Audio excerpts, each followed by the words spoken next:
Posted by who/askreddit_it. People who've seen nice people finally snap. What happened?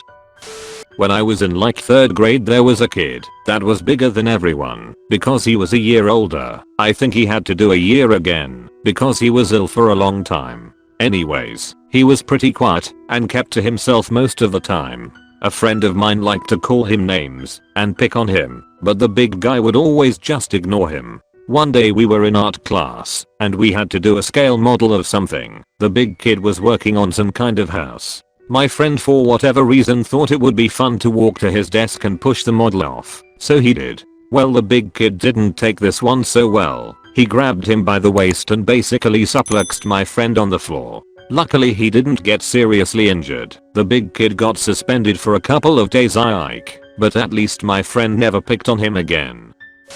When I was in 9th grade many years ago we had a lovely elderly man for a history teacher. This was his last year teaching before retirement. He was a pillar of both the community and his church, and was always polite and controlled.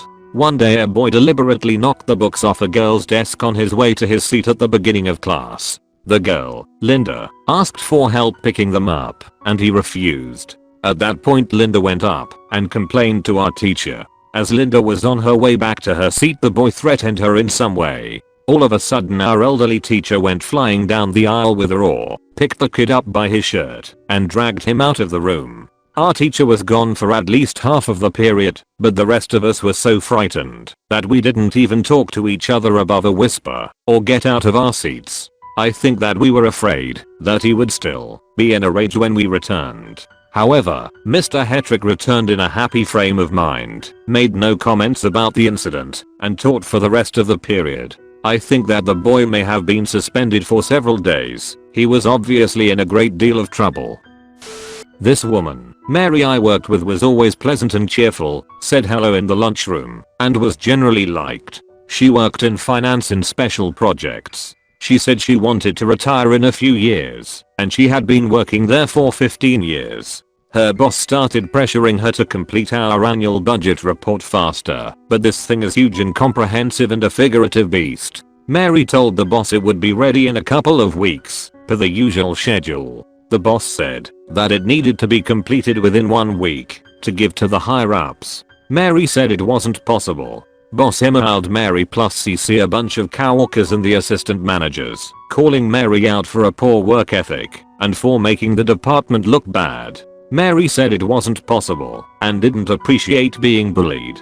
She put in her notice to retire by the end of the week, leaving her boss high and dry. She was the only one who could do the budget report in a timely manner, so the department was double fornicate. Good for her. She was an assistant manager and was known for being soft-spoken. At a manager meeting one of the general managers, who was known for being a total jackass to everyone, was going off on how every store should be run. Well, she snapped. You have the highest turnover rate out of any store in the district. You can't keep employees for more than 6 months before they just quit, all saying you were the problem. Maybe you should take that advice you're giving us and you sit on yourself. Edit. Wow. I didn't expect this to blow up, and thank you so much for the silver. So for anyone who's invested in what happened next, she put in her 2 weeks not even 3 days later. The manager who she yelled at was transferred to a different location out of that district. The store he managed has since bounced back and has been doing very well. My best friend had lost his mom to murder a few months prior when we were in the 10th grade. Somehow he had pulled himself together just enough to start going back to school. I don't know how he handled it with being an only child and growing up without a father. His mom was all he had. A kid that thought he was popular, that got on everyone's nerves, cracked wise to my friend's face about his mom's death. What he said isn't exactly sure. My friend threw him on the ground and punched him in the face multiple times. The end result was a broken nose, a broken left orbital, and my friend got kicked out of school. We were very grateful he taught him a lesson, but saddened it had to come at such a high cost. A long time ago, I used to do call center tech support for fairly complex issues. A really nice, quiet guy went through the same training class.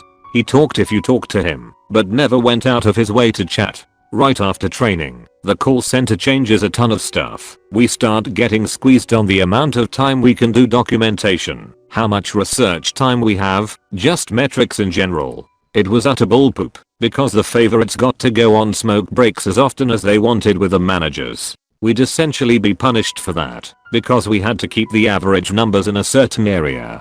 He did all the right things. Talked to his manager, talked to their manager, then 2 hours. It kept getting worse, plus enforced overtime. Then he got a super long call, he was on it at least 2 hours, about a complex issue, and the customer was just straight up abusing him, but he had to take it, because the managers wouldn't give permission for him to hang up. And they were basically screaming at him to resolve this issue, and get to his next call, but we couldn't end calls, the customer had to. One day he just stood up, stepped onto his chair, then onto his desk, threw his headset on the desk and sort of growled something like "fornicate this," quietly.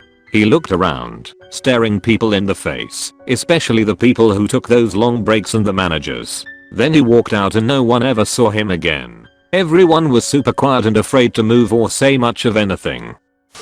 Guy I'd worked with for about 10 years, never could get ahead at work, wasn't bad but just didn't really excel. He was always kind, always ready to laugh and crack a joke. Never saw or heard him be mean, but apparently him and his wife were having some trouble, though I'd not heard him talk about it much. But one day, while his youngest was out at church with a family member, he flipped out and shot his wife then himself. Another woman I worked with even prior to that, but at the same place, was super sweet and always smiling. She was mid-divorce and drowned her 3-year-old daughter in a bathtub at her dad's, the kid's grandpa's, because she didn't want to share her with her ex after the divorce. She's still in prison as far as I know.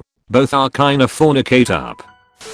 I used to manage a pub in a small rural town, population around 300, in Australia. Running the pub was mostly a business of maintaining the peace between the itinerant oil and gas workers and the local cattle industry families who resented their presence. The flashpoint for this conflict was frequently the jukebox in the bar. The oil and gas guys were usually city folks on fly-in, fly-out rotations, so their musical tastes somewhat differed to the locals. Anyway, so there's a guy we'll call Brian who is the heir apparent to one of the larger cattle empires in the district. Super cool guy, everyone liked him, would give you the shirt of his back sort of thing.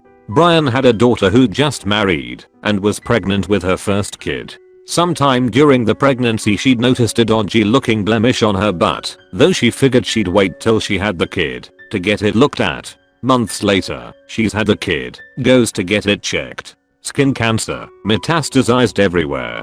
Weeks to live. There's a huge funeral. Brian is destroyed. At the end of the church service there's a procession of vehicles out to the cemetery. Some Halliburton truck, impatient to be caught behind it, plows down the side of the road and spews dust over the whole thing. From then on Brian would be down the pub every other night.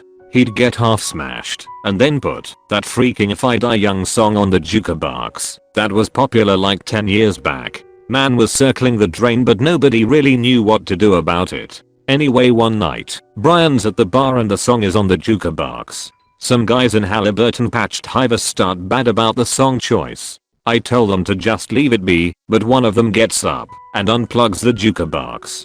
Brian plugs it back in and puts the song on again. One of the Halliburton guys calls Brian a depressing old cunt. Brian tells him to get fornicate and, well, I don't remember who threw the first punch. But between the fight starting and the couple of seconds it took me to break it up, Brian did enough damage to put the guy in an ambulance. Edit. For those wondering how this all turned out for Brian, there was no trouble with the police because the town didn't even have a police officer at the time and the gas worker couldn't have his boss knowing he'd been brawling with the locals at the pub. I haven't lived out that way for a couple years, but last I heard Brian was still running the family cattle stations and de facto raising his granddaughter because the son-in-law works FIFO, 3 on and 1 off.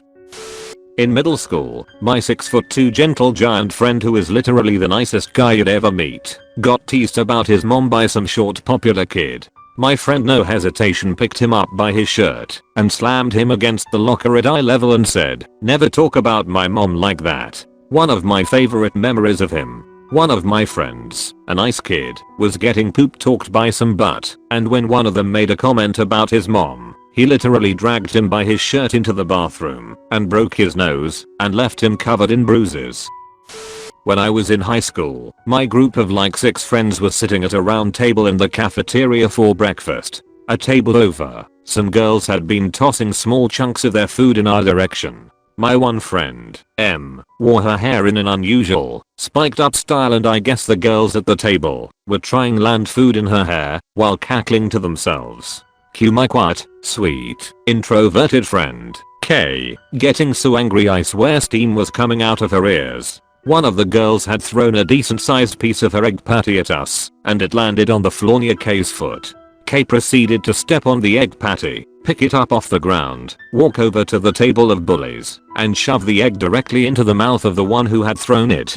This was such an amazing moment in my high school memory. I couldn't believe what I was seeing, as K was the last person I would have expected to do that. Of course she did get in trouble, but she didn't regret it one bit.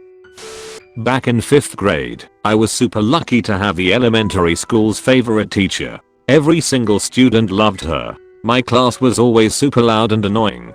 We were working on some assignment before PE, and everyone was passing her off. She was only allowing students to go out if they finished the assignment. My slow ass was unfortunately one of the last kids in the room. This one student, who was a god-awful and annoying poop bag kid, was being way over the top. My teacher got up, put her hands over her ears, and just started screaming, "Shut the fornicate up. Just shut up. Shut up. Shut up." And she just stomped out of the room, still screaming with her hands covering her ears. All of us just sat there in horror. Couple of kids just left to go to PE, and I sat there just trying to finish the assignment. Our principal came into the room a few minutes later, just telling the rest of us to go out to PE, but she made the poop bag kid stay in the room with her. He was moved into the other 5th grade teacher's room after this. She was completely normal and fine after coming back. And there was nothing else that went wrong for the rest of the year. Just worked her ass off and made all of us love her by her caring soul and all of that fun stuff. But that moment completely traumatized me. A lady where I used to work was subjected to constant sexual harassment by a much older co-worker, and the company failed to do anything about it. He was showing up at her house, eventually forcing her to move house. After she moved into the new house, he bought the house next door. She arrived to work with a baseball bat and stopped at reception to ask if Tom was in. When they asked why, she calmly told them she was there to kill him. She walked upstairs to his office. Reception called ahead and had him take the fire escape, and she instead demolished his office until the police arrived. She was not charged. The company and police knew she had announced her intentions to reception as a cry for help, so she didn't actually find him, because it was clear that if she had found him, she would have killed him. She took some sick leave and eventually returned to work, and the company put her on a project with this guy as her manager, because fornicate protecting victimized women, right? Older brother's wedding. He's a very nice guy, almost too nice. He had a horrible girlfriend. He adored her though. She told him that he wasn't good enough and that she would break up with him unless he bought her this super fancy ring and married her. He did. His wedding was very stressful and she was extra nasty. After they cut the cake, she got herself a huge slice and left him with none, telling him he should go on a diet. For context, he was underweight. He was working his way up to average. He snapped, threw a handful of cake at her pretty dress and hair, then told her to expect divorce papers to sign. He proceeded to scream, cry, and rant about how horrible she was and how she made him suicidal. He's better now. They split up and live in different continents. I had just started high school and there was a new kid. I was from a 1 primary/1 high school town, so all the kids already knew each other. He was a giant aboriginal kid who was quiet with no friends, so my friend and I befriended him. We always chatted to him, and he was so lovely, always softly spoken, and generally just so nice. Like holding doors open for us, and bashfully smiling when we would go out of our way to be friendly to him. Anyway, he started getting picked on by the bad boy of our grade relentlessly. One day he snapped and beat him up with a garbage can and was expelled, and I never saw him again. Just wanted to say a big thank you for watching, guys. I really appreciate your support. If you haven't already, please smash that subscribe button. If you want to see more from us, click on the screen right now to watch our next video. See you guys soon.